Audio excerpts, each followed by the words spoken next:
Many people struggle with the idea of rabbinic authority. I mean, where does the Bible say to listen to these guys? Especially when they start creating laws. I mean, doesn't the Bible say not to add or subtract from the Torah? In this video, we'll explore whether we should trust the rabbis. Everything will be biblically based. What authority do they really have? And we'll also see how this applies not only just to Jews, but to us non-Jews. The biblical basis for rabbinic authority comes from Deuteronomy 17 verses 8 through 13. It says, "If a matter of judgment is hidden from you, it eludes you.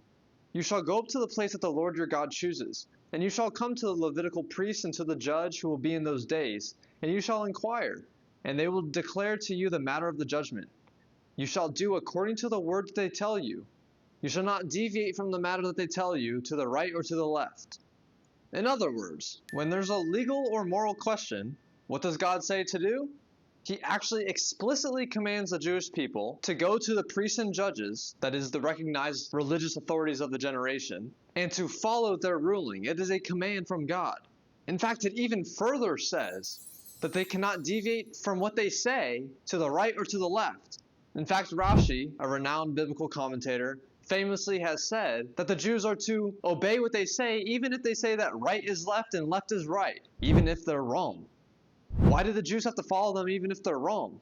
Because Deuteronomy 30 verse 12 says that the Torah is no longer in the heavens. It's here on earth. God gave the Torah at Sinai and entrusted its interpretation to the leading judges and sages.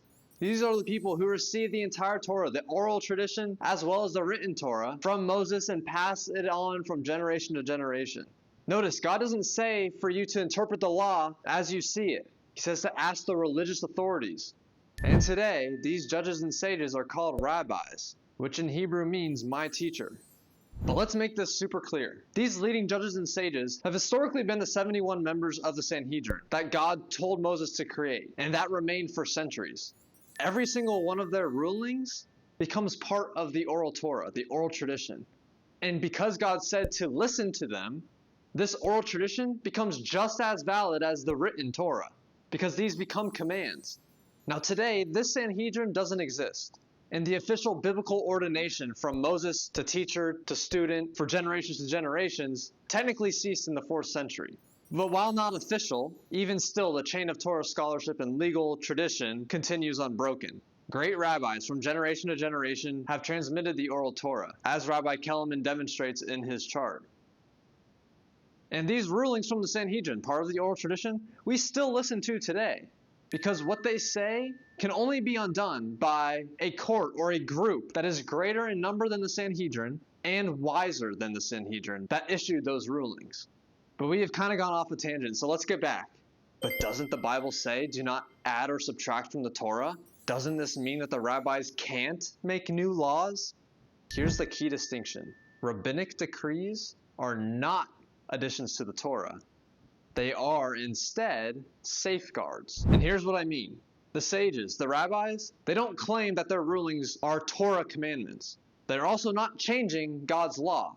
They are safeguarding the law. Why would they safeguard the law? Because God, in Leviticus 18 verse 30, commands, "You shall guard my guardings. You shall guard my laws." And what does this mean to guard the laws?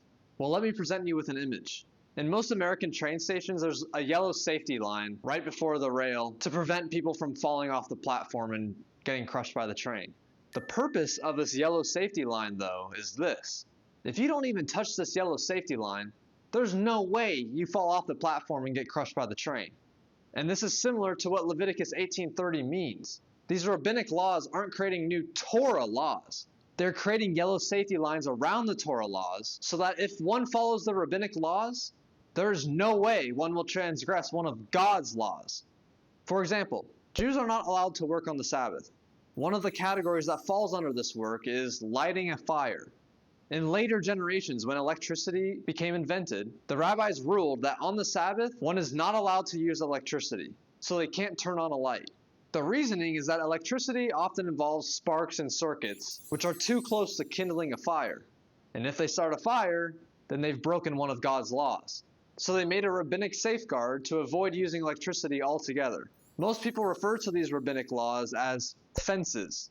Nachmanides, in his commentary on Deuteronomy 17:11, supports these fences as long as it is clear that they are rabbinic in origin and not an actual Torah law, a law from God. In fact, when Jews are performing these laws, the Talmud says that they should say, "Who has sanctified us with his commandments and commanded us to obey the sages." So let's tie all this together. For Jews, rabbinic laws, even though they're not technically from Sinai, become binding. Why? Because God explicitly commanded them to obey the leading judges and sages of the generation. But for us non-Jews, us Noahides, are we obligated to keep these rabbinic laws? In short, no. Not in the same way that Jews are. Deuteronomy 17 is directed specifically for the Jews. However, we still rely on rabbinic tradition to understand what our laws are. The 7 Noahide laws are not explicitly spelled out in the written Torah. They are only comprehensively known through the rabbinic transmission, through the Oral Torah, handed down from Moses to the sages, and then recorded in the Talmud and later works. So while we non-Jews are not bound by the rabbinic fences, we must still trust the rabbis to understand what the 7 laws include, what may count as a capital offense, what is permitted or discouraged for Noahides, and what may be merely pious conduct. And on this channel, I'll always do my best to clearly mark what is a Torah law for Noahides, what is a rabbinic interpretation or offense, and what is only for Jews but still reflects God's broader values and will for the world. So in conclusion, should we trust the rabbis? Yes. The Torah is not in the heavens. God gave authority to the judges of each generation and commanded Jews to follow them, even if they're wrong. Rabbinic laws are not additions, they are safeguards. Like the yellow line in the train station, they keep people from falling into sin. And for Jews, these become binding because God commanded the Jews to follow and listen to what they say. For us Noahides, we are not obligated to follow all the fences, but we are obligated to follow the 7 Noahide laws. And we can only really know what they fully are through the rabbinic transmission of the Oral Torah.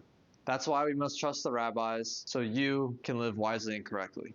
One more thing, if you haven't seen this video, it explains why the Oral Torah is just as valid as the written Torah. So if you haven't, I encourage you to check it out. Comment below what you think. Thank you guys, as always, for watching.